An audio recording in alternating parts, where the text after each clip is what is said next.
Good afternoon everyone. Today we will discuss about the locomotion. Okay, so you know that different animals have the different types of the locomotory organs that may be present in the lower animals, that may be present in the higher group of animals. First, what is locomotion? Locomotion means movement from one place to another place. Not the all movements are locomotion. Movements mean you can change your position, you can move your hand, legs, body parts, different body parts, maybe in the static position, maybe in the movement position. But locomotion means you have to change the place from one place to another place. So this is the basic difference between the locomotion and movements. Movement is one of the significant features of the living beings. Obviously this is the most important for the living. If the animals is living or not, you can decide it by the seeing the locomotion. When they can change from one place, you can decide it that yes, it is living.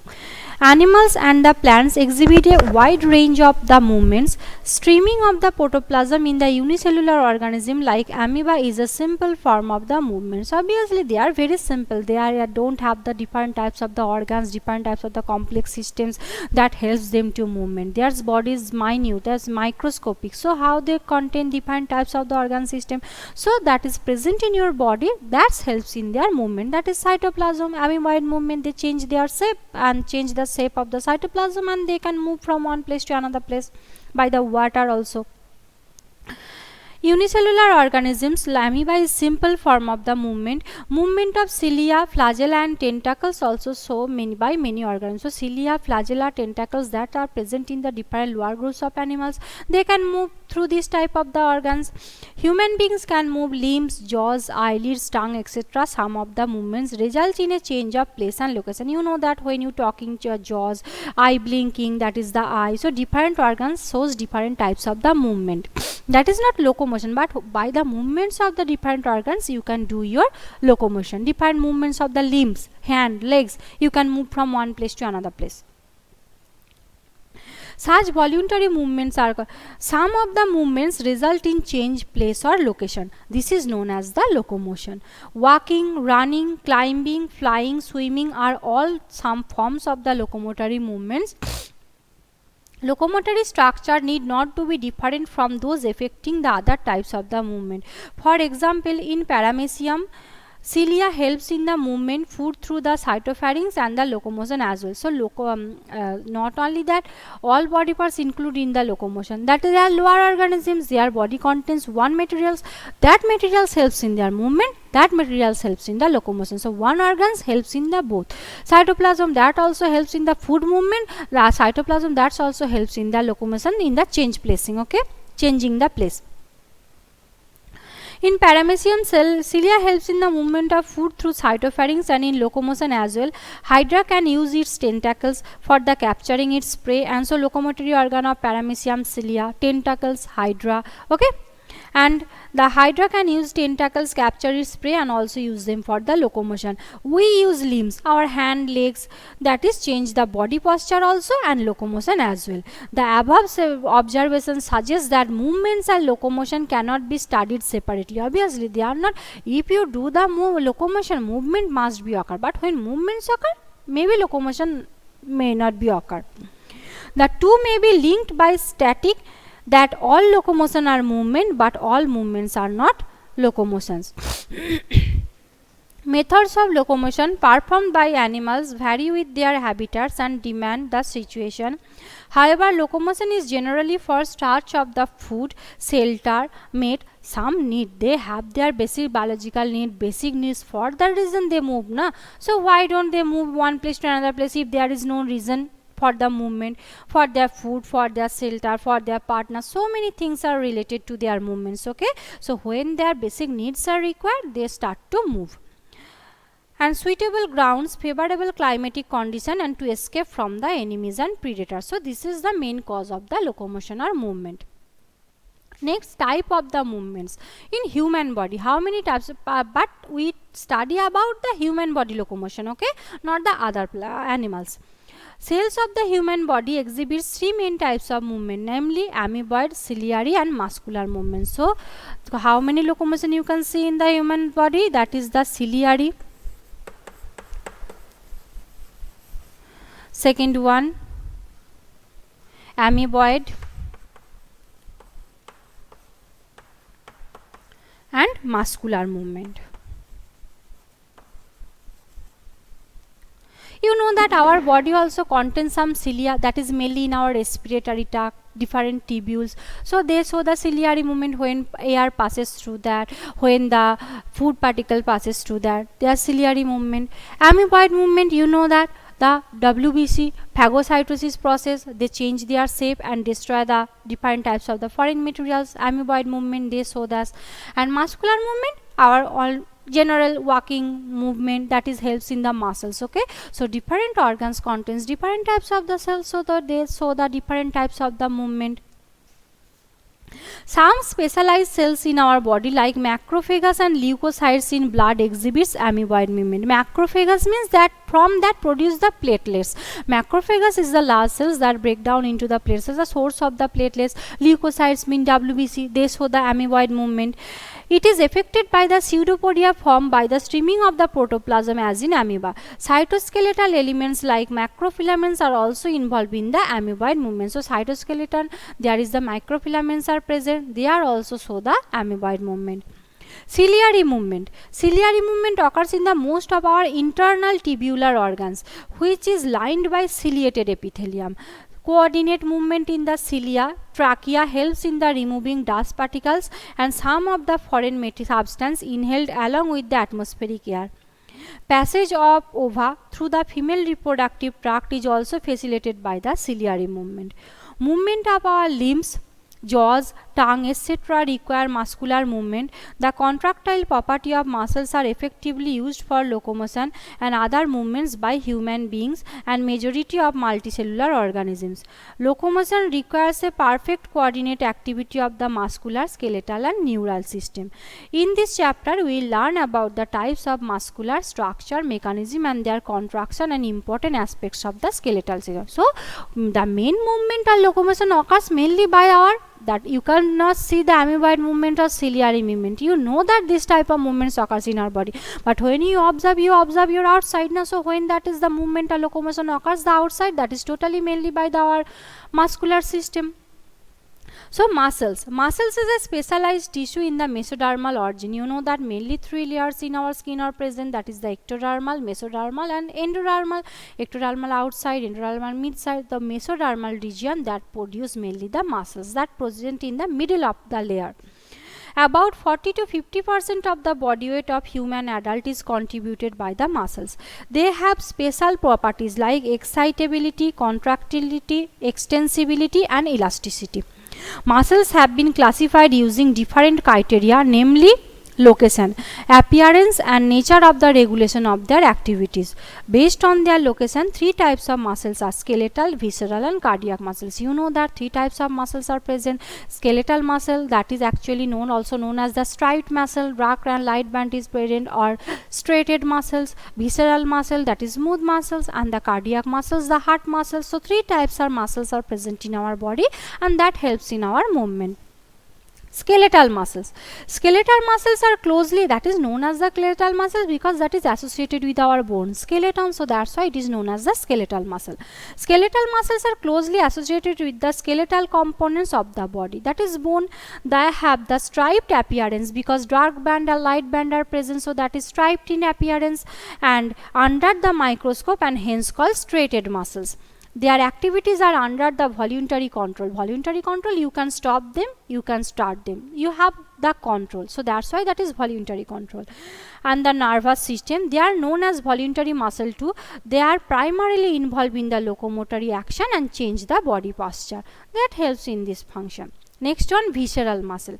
Visceral muscle actually mainly produces the different types of the tubes, alimentary canal, respiratory tract, that is the visceral muscle. Visceral muscles are located in the inner walls of the hollow visceral organs of the body like alimentary canal, reproductive tract. They do not exhibit any striation and are smooth in appearance. They are very smooth in appearance, that is called smooth muscle. They are called smooth muscles, non-striated muscles also. Their activities are not under the voluntary control of the nervous system, and therefore it is known as the involuntary system. So that is also occurs automatically. There is no, our willing power does not happen there. You cannot start them, you cannot stop them. So that is involuntary muscles. And they assist, for example, in the transportation of food through the digestive tract, gametes through the genital tract. Sorry. So this type of the function, food movement, the ovum, sperm movement, that is occurs in this type of the muscle. As the name suggested, cardiac muscles, heart muscles are muscles of the heart. Many cardiac muscles are assembled in a breathing branching pattern to form a cardiac muscle. Cardiac muscles are branched. These are also involuntary muscle, because rhythmic contraction and relaxation is not under the any type of the control. So this is involuntary muscle. Cardiac muscle are striated. There is the band is present. So that is striated muscle.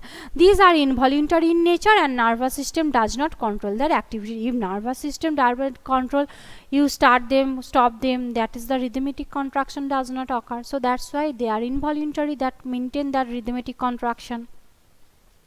Let us examine a skeletal muscle in detail to structure the structure of a skeletal muscle. What present in the skeletal muscle?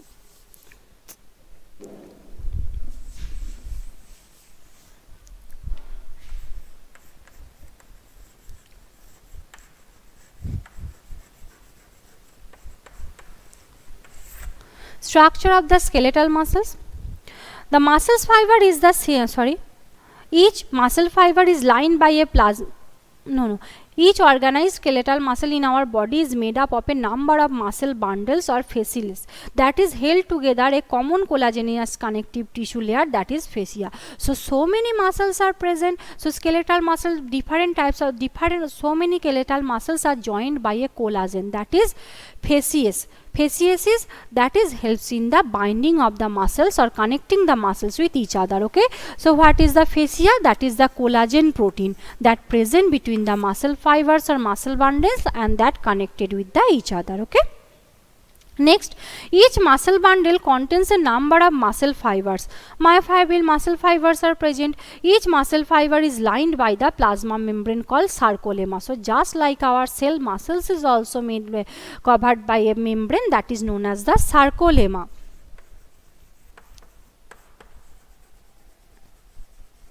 Okay. Next one, that is the muscle fibers is a syncytium, as the sarcoplasm contains many nuclei. Okay. Syncytium means so many nuclei are present, and sarcoplasm means the cytoplasm of the muscle fibers.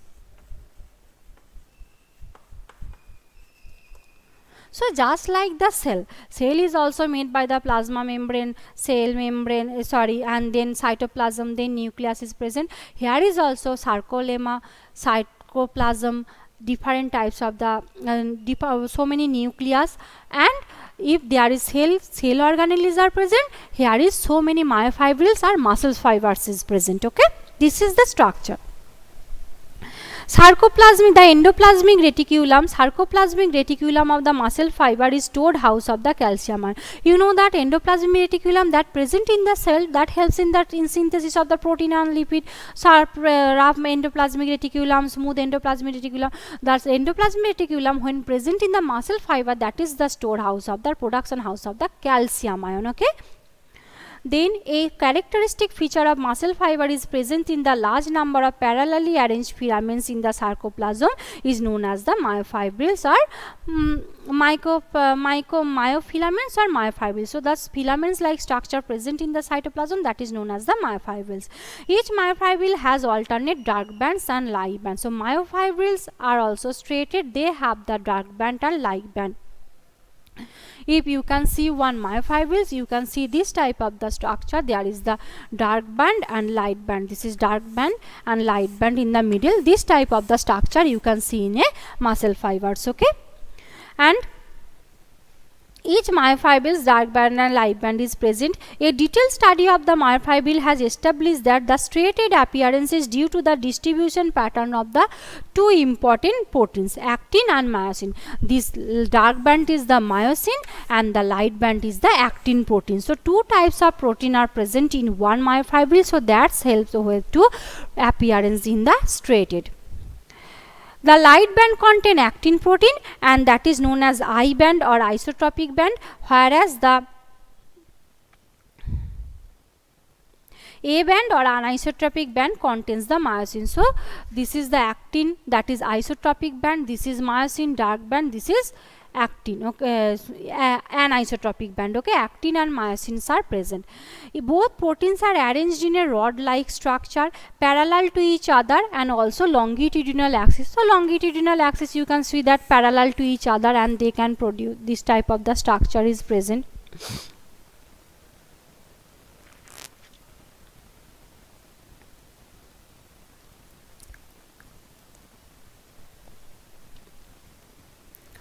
Actin filaments are thinner as compared to myosin filaments.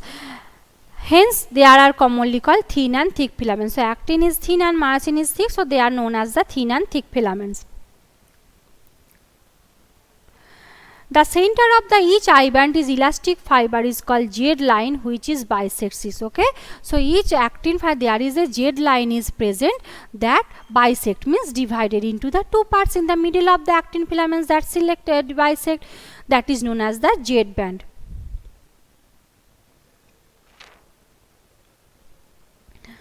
And Z line, the thick filaments in the A band also held together.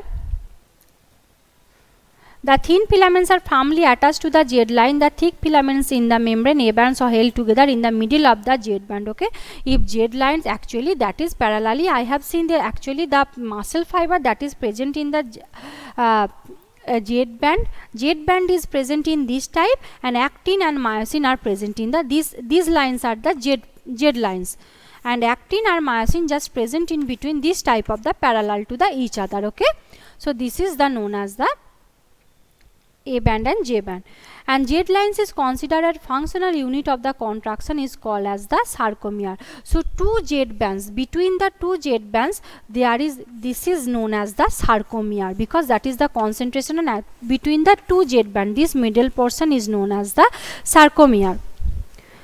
The result resting state, the free ends of the thick filaments leaving the central part of the thick filaments. The central part of thick filaments not overlapped by the thin filament is known as the H zone. So where these are not overlapping, this zone is known as the, this is the middle line, this is the, there is no overlapping occurs of between these two filaments, so this is known as the H zone.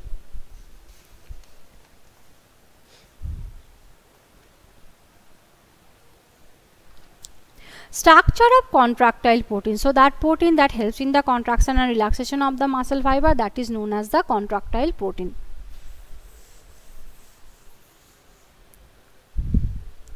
Each actin filament is made up of two F actins helically with each other. So one actin filament is made by the F actin actually helically in structure. Two F actin form the one actin and filamentous protein, and F actin is the polymer of monomeric globular actin. Actually that is made by the globular protein. This is bead like stop protein that is present. This is known as the monomer. Actually monomers mean that is the basic by which this material is made. Globular protein helps to made by this F actin, and two F actin makes the one actin. Two filaments of another protein termed troposin is also run closely the F actin through at its length. Okay, so tropomyosin, another protein, is also present the interval. If there is tropomyosin is present, then here is tropomyosin is present, then here is tropomyosin is, so a regular interval is present between the tropomyosin protein. Okay, tropomyosin is distributed regular intervals on the tropomyosin. On the resting state of the subunit, troponin masks the active binding site for the myosin and on the actin filament. So troponin actually one type of the mask binding site where myosin and actin attached. Each myosin filament is also polymerized protein. Many monomeric proteins called meromycin constitute one thick filament. Okay, so actin protein made by the 2F actin and myosin protein made by the meromycin. Monomeric protein, that is meromycins. Many protein, not two, more than two. One filament. Each meromycin has two important parts, a globular head and short arm. So each actin filament has two length, that is 2F actin. Each meromycin has the one head part, one tail part. The former being called the heavy meromycin and the latter the light meromycin. And the HMM component, the head and short arm, projects towards the regular distance and angle from each other the surface of the polymerized myosin. Filament is also known as the cross mark. The globular head is the ATP, is enzymes is binding with the ATP axis side the. So here is meromycin that is attached with the actin protein by there is a, because there is a ATP. Just in actin protein there is a troponin is present, myosin binding side. In myosin there is a ATPase protein that is helps in the actin binding site. Okay. Now, mechanism of muscle contraction. How muscle contraction occur? Mechanism of muscle contraction is best explained by the sliding filaments theory, which states the contraction of muscle fiber takes place by the sliding of thin filaments over the thick filaments. Sliding means that is overlapping thin filaments, that is sliding occurs on the thick filaments. This sliding of the thin and thick filaments actually helps in the movements of the muscle. Muscle contraction is initiated by a signal sent by the central nervous system. First central CNS send the signal to the muscle fiber, then the movement occurs. A motor neuron along with the muscle fiber connected to it constitute a motor until the junction between the motor neuron and the sarcolemma of the muscle fiber is called the neuromuscular junction or motor end plate. Each muscle fiber covered by the sarcolemma. So when the motor neuron sent to the muscle fibers, they must be cross the sarcolemma. So when the motor neuron and sarcolemma where the joint, this part is known as the neuromuscular junction or motor end plate. Okay. A neural signal reaching the junction release a neurotransmitter acetylcholine. What is the neurotransmitter? That is acetylcholine, which generate an action potential in the sarcolemma. This spread throughout the muscle fiber and cause the release of calcium ion to the sarcolemma. So first CNS send the signal, then this is spread by the motor neuron to the sarcolemma to the muscle fibers, then the muscle fibers start to release the calcium ion and another neurotransmitter actin acetylcholine, and then this spread to the different muscle fibers and then start to spread the calcium ion. Increase of calcium ion level leads to the binding of calcium with a subunit troponin. So you know that actin contains the troponin for the myosin binding. So calcium ion binding with the troponin on the actin filaments and thereby remove the masking of active site for the myosin. Utilizing the energy from the ATP hydrolyze, the myosin head now binds to exposed activity sites of actin to form the cross bridge. So when the calcium ion binded with the troponin, there is the mask is present, that is removed, then the ATP of the myosin helps to bind with the actin and myosin together. This pulls the attached actin filaments towards the center of A band and the Z line attached to these actions to pull the inward, thereby the causing of a shortening of the sarcomere. If there is the actin protein bind with the myosin, they stretches towards the myosin, but the Z bands is present, so sarcomere that is present in the Z band and A band and in band, they are shortage because there is the pulling is occurs, so that's why there is shortage of the sarcomere is occurs. Contraction is clearly above the step. During the shortening of the muscle contraction, the I bands get reduced where the A bands retain the length. The myosin releasing the ATP and PI goes back to its relaxed state. A new ATP binds and cross bridge is broken. The ATP is again hydrolyzed by the myosin head and cycle bridge formation and breakage the causing further sliding. So this is the because there is the ATP, there is the contraction occurs and relaxation occurs, the ATP and PI then again move back to the myosin that form the new form of the ATP for the binding of the new actin and causing the sliding. The process continues till the Ca plus ion are pumped back to the sarcoplasm cisterns, resulting the masking of the actin filaments until up to during the timing until the Ca plus back to this muscle fibers, and the actin filament again masking, otherwise the myosin again attached with the actin.